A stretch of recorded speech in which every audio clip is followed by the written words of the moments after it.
This morning, we want to touch on a subject that impacts more people than you might realize. In fact, according to the state, 33% or 1 out of every 3 Texans will experience some sort of sex assault in their lifetime. Of those, less than 10% actually report it to law enforcement. It's just one of the many reasons the month of April is dedicated to raising awareness. With us this morning, Andrea Lopez with the Rape Crisis Center. Good morning, Andrea. Good for you to be here this morning. Thanks for having me. Why is it that only 1 out of 10 report this?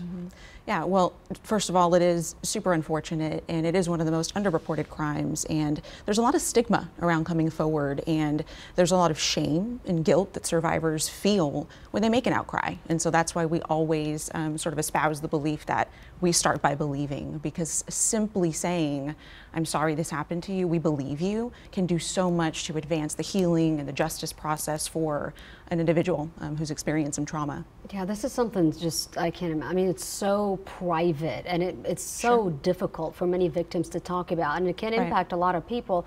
We're talking about different types of assault, right? Right, absolutely. So sexual violence is an umbrella term, really, that's super loaded, and that can encompass a bunch of different things, from things the law recognizes and deems not okay to things that aren't maybe legally recognized. So sexual assault, sexual harassment, sexual abuse of a child, to everyday things like walking down the street being catcalled, right? Or unwanted attention in that way. Those are all forms of this rape culture that we're really trying to combat. And a lot of it, Andrea, a lot of times is it's someone the victim knows. Sure. Right, and so, you know, the whole idea or myth around stranger danger and educating in terms of personal safety, self-defense strategies, while there is certainly a place for situational awareness and those sorts of things, we really want to get at the root causes of this very culture that normalizes these behaviors in the first place. So if we don't address perpetration, we will never end victimization, no matter how many strategies or skills we can teach. So. And these assaults can happen at home many times, because Barry just kind of mentioned on it, but we're talking about family members in a lot of these cases. Sure, yeah, many times, over 70% of the time, the offender is someone known to the survivor, and so it's this idea of a true violation of trust, and which makes the belief factor all the more important, because it is such a personal, traumatic experience and a real process that needs to unfold for a person who's been through something. What's the first thing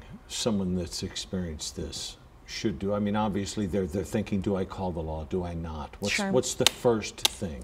Well, the first thing that we would say is, there are safe spaces to come forward where you will be heard, the Rape Crisis Center being one. So we have a 24-hour hotline that we man, 210-349-7273. So if an individual is not comfortable handling that kind of disclosure face-to-face, they do have a safe space to do that through the phone or via the website, rapecrisis.com. There's a chat feature as well. So there's some protective factors there, I think, for folks who want to make that disclosure. Is it more difficult for men to talk about this than women?